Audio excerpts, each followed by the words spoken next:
911. Please, I think we've been robbed. I'm tied up and my dad's been shot. What's your name? Bray. Bray, how old are you? I'm 17. Your dad needs paramedics? I think he's dead. Okay, Bray, where's the person that shot your dad? I don't know, he ran off. Esa voz aniñada y aparentemente llena de miedo no era otra que la de la adolescente Bray Hansen, y el suceso terrible que reportaba conmovió a la comunidad hasta los cimientos, pues el hombre atacado era alguien a quien todos apreciaban. Pero no todo es lo que parece. Si quieres saber los detalles de este caso que combina los celos, la avaricia y una buena dosis de maldad, te invitamos a que te quedes con nosotros hasta el final de este video. El caso de Timothy McNeil.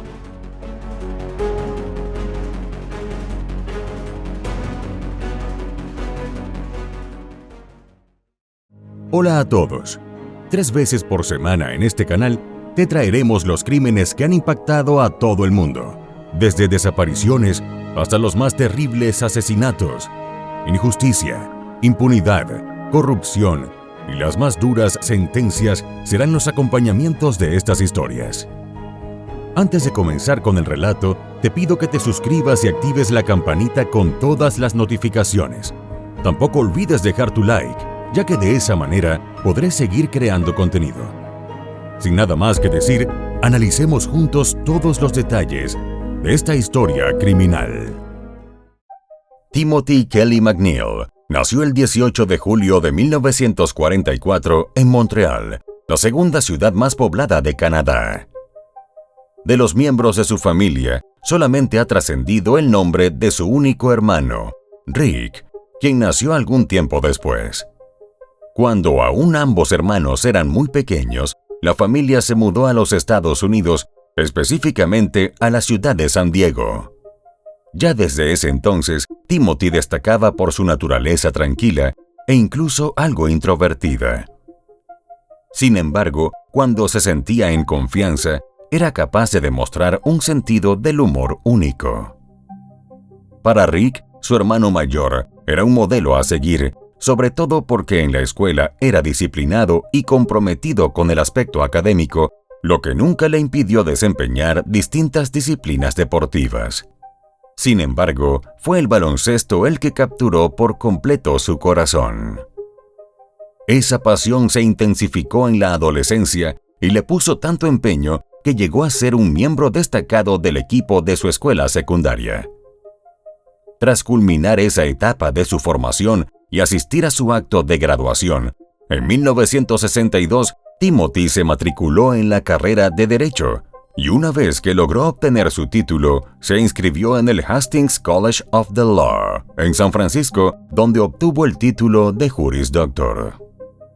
En esa misma época conoció a Barbara Lamb, una jovencita nacida en San Diego, gentil y vivaz. A Bárbara le gustaban los deportes y en especial adoraba jugar al tenis. En breve, tuvo lugar un romance entre ellos dos y en 1968 se unieron en matrimonio. Luego, se instalaron en un tranquilo vecindario de Rolando, al este de San Diego, y poco después Timothy consiguió emplearse en la oficina del fiscal de distrito. Así las cosas, la joven pareja parecía cobijada por la mejor de las suertes, tanto más cuando en 1970 recibieron a su primera hija, Kelly. No obstante, semejante felicidad llegó a su fin muy pronto, debido a que la pequeña enfrentó severas complicaciones de salud hasta fallecer con apenas 2 semanas de vida. Timothy y Bárbara hicieron frente a la adversidad con un estoicismo y madurez admirables, y poco después, la dicha les sonrió de nuevo con una segunda hija, a quien llamaron Erin Ann McNeil.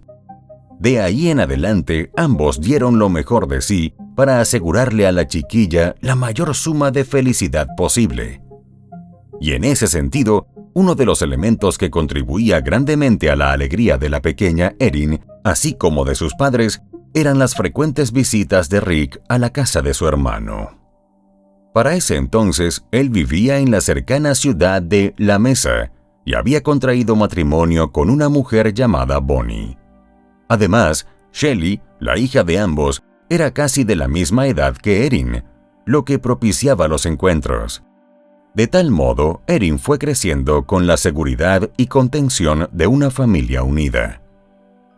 En el ámbito laboral, si bien las labores que ejerció en la fiscalía le dieron una valiosa experiencia, un tiempo después, Timothy optó por dedicarse a la práctica privada de su profesión, especializándose tanto en defensa penal como en derecho de familia. Con el tiempo, se hizo notable su alto nivel de destreza legal y habilidades persuasivas, lo que le logró una destacada reputación entre sus colegas. Sus clientes, en tanto, elogiaban su empatía y disposición para ofrecer ayuda y encontrar soluciones. Pero, al margen de aquellos éxitos, su relación de pareja se fue deteriorando y en 1993, tras casi 25 años juntos, el matrimonio entre él y Bárbara llegó a su fin, tras lo cual ella se mudó. Timothy siguió viviendo en la misma casa y dedicado al ejercicio del derecho. Al año siguiente, atendió el caso de divorcio de una mujer llamada Doreen Hansen. Nacida el 28 de mayo de 1967 en Arizona, en cierto punto de su vida, Doreen se marchó a California, dejando atrás a su madre y su abuela, con quienes mantuvo siempre el contacto. El proceso legal de separación de su marido, que la condujo al bufete de Timothy, era, en realidad, el segundo que atravesaba. De su primera pareja le había quedado su hijo mayor, Nathaniel Gann, que en ese entonces tenía 6 años, mientras que de la segunda unión había nacido una niña, Bray Hansen. Ya desde temprana edad, Nathaniel y Bray habían sufrido en carne propia las desventuras que afectaban a su madre, quien descargaba su frustración sobre ellos de la peor manera. Y es que Doreen tenía 2 caras, la que mostraba fuera de su hogar, que parecía encantadora, alegre y gentil con los demás, y la verdadera, que solo se veía puertas adentro de su hogar. Según trascendió, lidiaba con graves episodios de depresión y problemas de dependencia con el alcohol. Como consecuencia de ello, emergía una violencia que se expresaba en maltratos físicos y verbales hacia sus hijos. Sin tener idea de cuál era la situación real de la mujer, una vez resuelto el proceso de su divorcio y extinguida la relación entre abogado y cliente, Timothy vio la oportunidad idónea para invitarla a salir. Así supo otros detalles de su vida, como que en aquel entonces dividía su tiempo entre sus obligaciones hogareñas y tratar de terminar la universidad, donde aspiraba a obtener una licenciatura en ciencias. La diferencia de edad entre ambos, que superaba las 2 décadas, no fue un problema, y en breve, él la presentó a su familia como su novia. Cuando Doreen finalizó sus estudios, Timothy les ofreció a ella y a sus hijos mudarse a su casa. En lo sucesivo, él asumió su papel de padrastro con el mayor compromiso, lo que hizo que la pequeña Bray se sintiera no solo a gusto, sino además protegida por primera vez. Tan confiada y feliz estaba que, para sorpresa de todos, pronto comenzó a llamarlo papá. Y la dicha no acababa ahí, pues tener a Erin como hermanastra y a Ricky y a Bonnie como sus tíos hizo que su mundo se sintiera mucho más pleno. En contraste, a Nathaniel el cambio le resultó insoportable, algo que se hizo evidente en su comportamiento, casi siempre rebelde y esquivo, incluso con su madre. El cuadro no ayudaba a Doreen, cuyos episodios a menudo la llevaban a contemplar atentar contra su propia vida, con el agravante de que había un arma de fuego en el domicilio. Y en medio de todo ese caos de la nueva familia a la que había decidido incorporarse, Timothy se mantuvo incólume y fiel a su lado, apoyando a Doreen amorosamente. Fue en gran medida gracias a él que ella logró motivarse a seguir una nueva carrera, esta vez en matemáticas y español. Tras graduarse en el año 2000, pudo convertirse en profesora en una secundaria local. Pero en simultáneo, el malestar de Nathaniel solo se acrecentó y con apenas 12 años se marchó de aquel hogar que no consideraba suyo.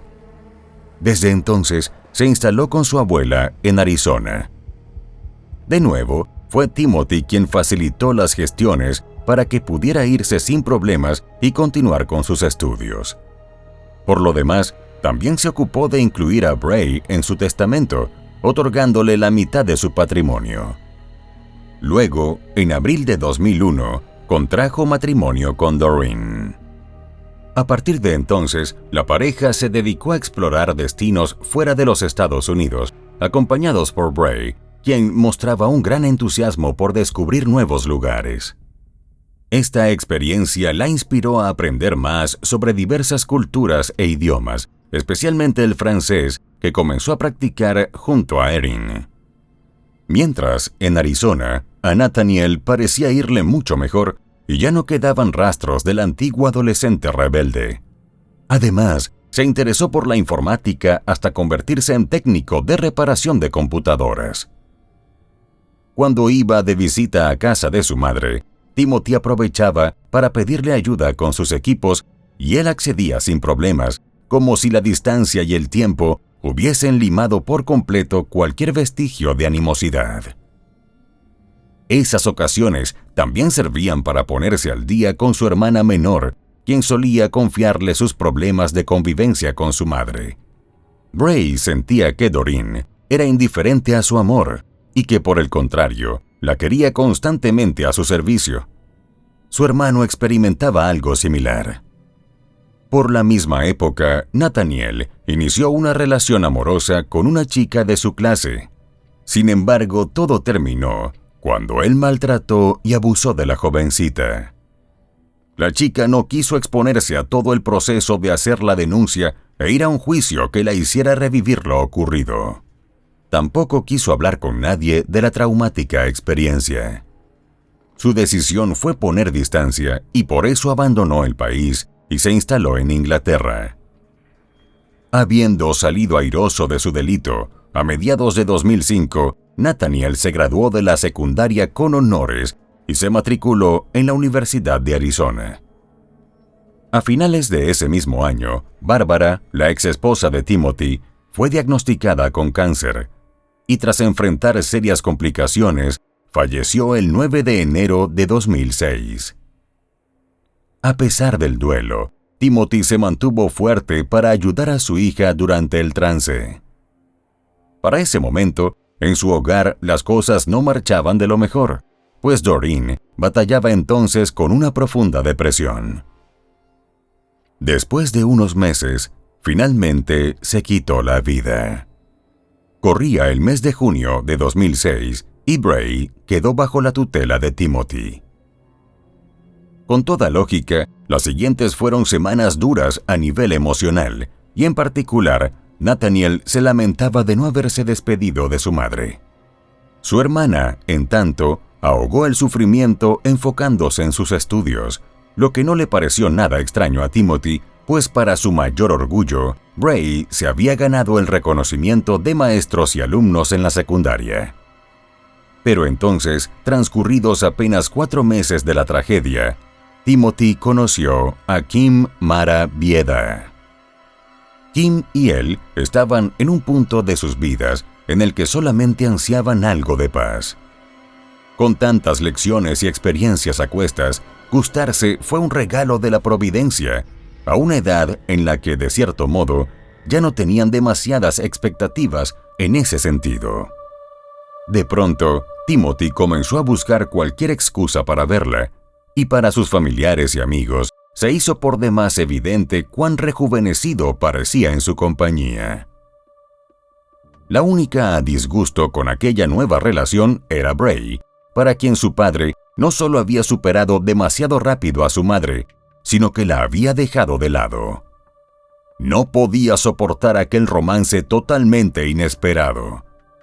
De repente, toda la atención que quería acaparar para ella y que consideraba que merecía, era de otra, una absoluta extraña.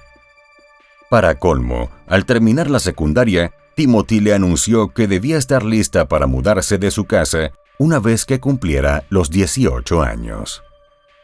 Enfurecida, en un arrebato de ira, llamó a Nathaniel y le propuso eliminar del todo a su padrastro.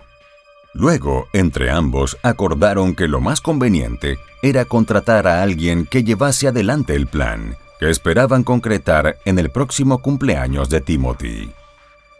La idea era que Bray lo llevara a almorzar, mientras el hombre al cual pensaban pagarle para cometer el ataque los esperaría en casa para simular un asalto. Como parte de los preparativos, Bray retiró dinero para pagarle al cómplice. Además, recuperó el arma de su madre e hizo un duplicado de la llave de la casa. Luego, dejó todo en una caja en la parte trasera de la vivienda. Pero dado que su hermano no consiguió que nadie cometiera el crimen por encargo, resolvieron seguir por su cuenta. Sin embargo, en el último minuto, Timothy decidió cancelar la cita que tendría con Bray para celebrar con Kim. En consecuencia, el plan del dúo fue pospuesto para el día siguiente.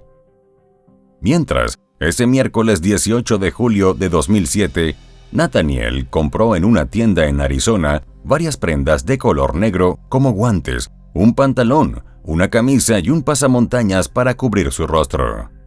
Después condujo hasta San Diego. Ya en el vecindario de su padrastro, estacionó cerca de la residencia y recogió la caja dejada por su hermana en el patio trasero. El jueves 19, Timothy asistió a algunas citas de trabajo y más tarde habló con su novia para invitarla al almuerzo con Bray, pero a ella se le hacía imposible porque tenía otros compromisos en su agenda. Alrededor del mediodía, Timothy llamó a Bray para decirle que estaba llegando a la casa, pero la chica le pidió que la esperara un poco porque estaba en el baño. El hombre decidió entrar a su hogar. Fue hasta la oficina que tenía en su vivienda y justo cuando bajaba las escaleras fue emboscado por aquel extraño encapuchado. Por supuesto, se trataba de Nathaniel, en cuya mano un arma de fuego sugería el peor escenario posible. Alerta a lo que sucedía, Bray se acercó y simuló ser también una víctima. A continuación, Nathaniel le ordenó a su hermana que le atara los brazos a Timothy, y acto seguido hizo lo mismo con ella. A pesar de los intentos de Timothy por ganar tiempo, pidiendo ir al baño y tratando de proteger a su hijastra, Nathaniel la dejó de espaldas en un rincón de la sala, asegurándose de que no pudiera ver. Y entonces sí, accionó el arma. Con su víctima fatal en el piso, el joven huyó, no sin antes abandonar el arma en la entrada. En ese entonces, alarmados por el estruendo, los vecinos salieron a averiguar qué pasaba, y así fue como algunos alcanzaron a verlo. Por si fuera poco, en su huida, Nathaniel perdió la camisa y el pasamontañas. Incluso, hubo quienes pudieron verlo subirse a su automóvil. En tanto, Bray se soltó las ataduras, llamó al 911 y tal como se escuchó al inicio de nuestro caso de hoy, reportó el ataque presentándose como una víctima. Help, please. I think we've been robbed. I'm tied up and my dad's been shot. What's your name? Bray. Bray, how old are you? I'm 17. Your dad needs paramedics? I think he's dead. Okay, Bray, where's the person that shot your dad? I don't know. He ran off. Acto seguido, la operadora le preguntó si había identificado algún detalle del intruso, ya fuese en su rostro o en su voz. Al finalizar la llamada, Bray se volvió a atar y se tendió en el piso, sin percatarse de que dejó su celular sobre una mesa contigua. Unos minutos después, la policía llegó y encontró la puerta abierta y el arma en el piso. Una vez en el interior, el oficial Colin Forsey desató a la chica y la llevó afuera. Allí, mientras era atendida en la ambulancia, ella le contó al oficial que el enmascarado se ensañó con su padrastro porque éste se negó a darle la combinación de la caja fuerte. También dijo que el tirador huyó por la puerta trasera y que nunca vio su rostro porque él no se quitó la máscara. En simultáneo, otros agentes hablaban con los vecinos y se enteraron de que hubo un hombre que huyó de la casa corriendo a todo lo que le daban las piernas y describieron la trayectoria que siguió. Indicaron que subió unas escaleras del vecindario hasta llegar a una camioneta, donde se montó y se marchó. Con esos datos y la esperanza de encontrar alguna pista importante, los agentes recorrieron el vecindario a pie y con perros rastreadores. Mientras, con las descripciones que dieron algunos testigos, se logró hacer un retrato robot del sospechoso con el fin de difundirlo en los medios de comunicación. En simultáneo, la detective María Rivera acompañó a Bray a la comisaría. Allí dio una declaración formal que coincidía con lo relatado anteriormente. Cuando se le preguntó si quería ir a algún lugar donde se sintiera segura, dijo que la mejor opción era la casa de su tío Rick. A esa altura, las prendas abandonadas por Nathaniel también fueron descubiertas. Esa misma noche, la detective María visitó a Rick para entrevistar de nuevo a Bray. En esa ocasión, ella afirmó que el intruso le había atado las manos, pero en un desliz significativo se refirió a él por un nombre de pila. Cuando María le hizo notar aquel detalle, ella le restó importancia. De ahí en adelante, la detective grabó la conversación. Luego, ya en privado, Bonnie, la esposa de Rick, le reveló a María que el nombre que a Bray se le escapó era el del hermano mayor de la chica. Fue un punto de inflexión considerable, pues los investigadores comenzaron a sospechar de la jovencita. Para complicar su situación, horas más tarde, cuando su prima Shelley, la hija de Rick y Bonnie, le mostró el boceto del supuesto sospechoso, Bray señaló que la barbilla no era tan cuadrada como recordaba. Eso contradecía totalmente su versión de lo ocurrido, puesto que siempre afirmó que el atacante llevaba el rostro cubierto. Con sorpresa y preocupación, Shelley se lo comentó a su padre y él a su vez habló del asunto con los detectives. Con la certeza de que Bray les había estado mintiendo todo el tiempo, los detectives John Smith y Brett Burkett fueron al domicilio y la arrestaron. Durante la nueva entrevista que tuvo lugar, ya sabiéndose cercada, Bray mencionó un complot entre ella y su hermano, aunque cargó toda la culpa en él. Según sus palabras, fueron sus amenazas las que derivaron en el crimen, y así lo indicó durante el interrogatorio policial, tal como fue grabado por las autoridades. But I followed him down, and my brother acted like he didn't know me at all. He just pointed the gun at me and said, "You, tie him." So I tied him, but I didn't tie him very tightly, hoping that he'd escape. El suyo era un relato en el que ella no había sido más que una víctima colateral. Dijo que creía que su padre se había abalanzado sobre el chico en un intento de quitarle el arma, pero que ella no intervino y solo se apartó porque estaba completamente aterrorizada. Fue en ese momento cuando escuchó un disparo y pudo ver que su papá se dirigía a su hermano preguntando por qué le había disparado. En cuanto a su llamada a los servicios de emergencia, Bray dijo que logró marcar el número usando su lengua. Pero al margen de lo insólito de semejante afirmación, lo que sacudió por completo a las autoridades fue su reacción al preguntarle sobre los efectos emocionales de haber presenciado el crimen. Porque justo entonces, en el rostro de la joven no se pudo observar el menor rastro de sensibilidad. Con todas las hipótesis apuntando en su contra, Bray quedó bajo arresto. Mientras, se hizo evidente que el próximo en ser indagado debía ser su hermano, y por tal razón, el equipo de San Diego alertó a las autoridades de Arizona. Esa misma noche, Nathaniel también fue arrestado, y al día siguiente los detectives Brett y John viajaron para interrogarlo. La primera reacción del joven fue desligarse por completo de lo sucedido. Argumentó que lo estaban señalando como actor de algo muy fuerte y que necesitaba un abogado que lo representara, pues él no participó en los hechos que le atribuían. En consecuencia, los detectives lo presionaron, diciéndole que ya su hermana había confesado. Don't let your little sister take the whole rap for this. Tell us your side of the story. Tell us your side of the story. Like, what the hell? Like, your little sister killed your dad? El mismo detective Brett le dijo que su hermana menor terminaría cargando con toda la culpa porque él no estaba dispuesto a asumir la responsabilidad por lo que había hecho. Lo reprendió por no proteger a Bray, siendo ese su principal rol como hermano mayor. Luego, al informarle que sus prendas de vestir estaban siendo analizadas en busca de material genético, él insistió en pedir ser asistido por un abogado. A los pocos minutos cambió de opinión, renunciando a su derecho a tener un representante legal. Y casi de inmediato, la experticia de los detectives bastó para que confesara los sentimientos que lo habían impulsado aquella noche, tal como quedó reflejado en el video del interrogatorio policial. I was angry, but no. I wanted him to die. I didn't want him to die. I wanted him to be scared. I wanted him to be honest. I wanted him to honestly feel like take me seriously for sure.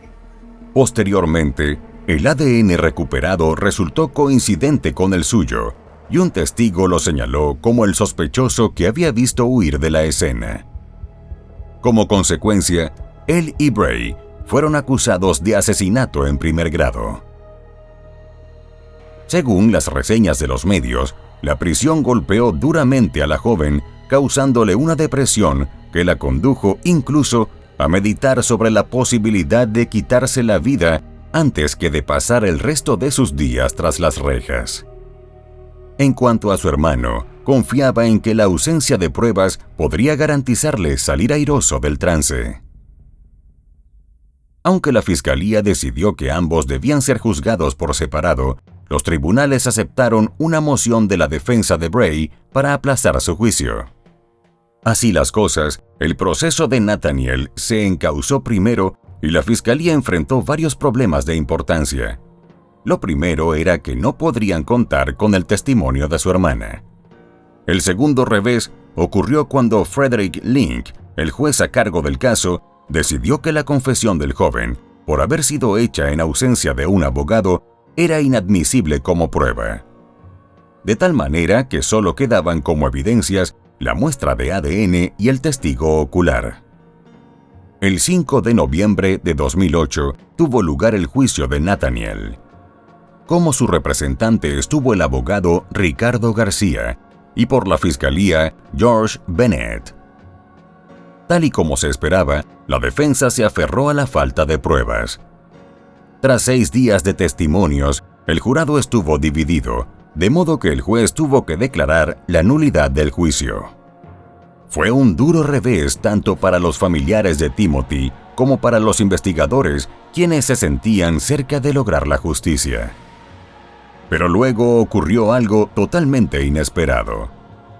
Mientras estaba a la espera de una nueva decisión judicial, Nathaniel le contó a su compañero de celda, Charles Goodman, cómo él y su hermana habían tramado el plan. Lo que Nathaniel ignoraba era que ese reo al que convirtió en su confidente era un informante de la policía y, por tanto, aquella confesión fue vista por Charles como una oportunidad excelente para negociar una reducción de su condena.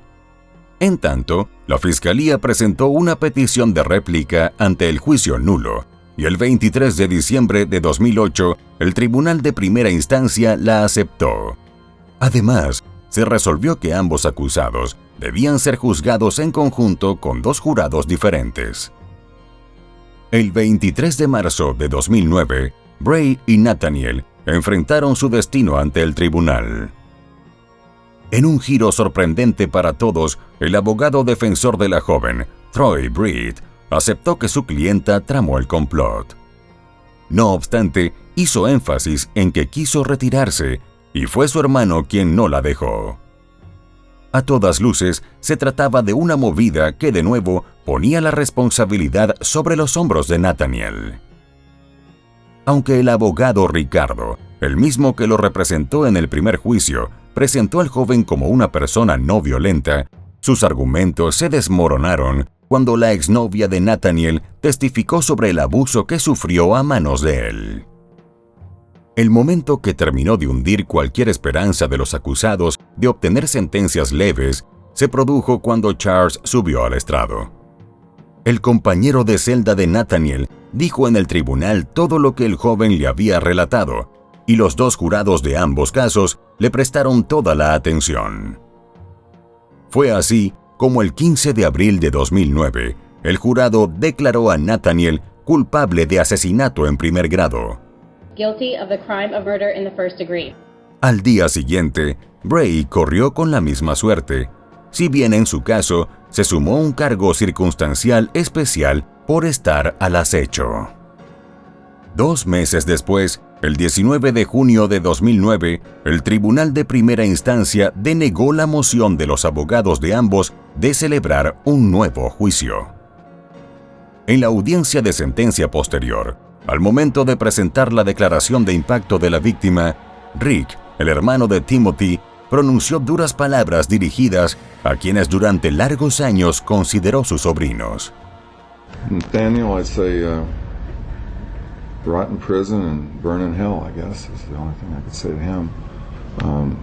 Bray, I would say, you stupid, stupid, stupid girl. Finalmente, el juez pronunció las penas de ambos por arrebatarle la vida a Timothy McNeil. Nathaniel Gann fue sentenciado a cadena perpetua, con posibilidad de optar a la libertad condicional tras pasar 25 años en prisión. Por su parte, Bray Hansen fue condenada a cadena perpetua sin ningún otro beneficio. En 2012, la Corte Suprema de Estados Unidos dictaminó que las sentencias de cadena perpetua sin libertad condicional para quienes eran menores de edad al momento de cometer delitos violaban la prohibición de aplicar castigos crueles e inusuales. La decisión motivó a Bray a actuar en consecuencia, y el 14 de julio de 2014, el Tribunal de Apelaciones falló a su favor. Como resultado, se mantuvo la cadena perpetua, pero se abrió para ella una oportunidad de obtener libertad condicional luego de cumplir 26 años en prisión.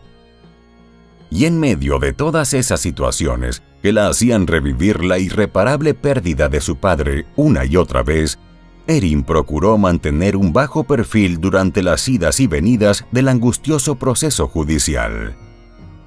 A pesar de que no tener en su vida a Timothy fracturó todo su mundo, ella eligió aferrarse al que consideraba un legado gigante de bondad y entrega. Eso le dio el coraje para seguir, y por sobre todas las cosas, trató de apartar de sí cualquier rastro de rencor.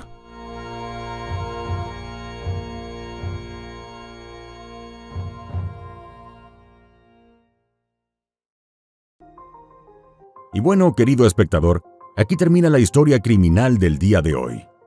Me interesaría mucho saber tu opinión, así que te pido que la dejes en los comentarios del video, siempre con respeto a la víctima y su familia. Podemos debatir, pero siempre con el respeto que todos merecemos. De nuevo te recuerdo que te suscribas y dejes un like para dejarme saber que mi trabajo es de tu agrado. Buenas noches. Hasta la próxima historia criminal.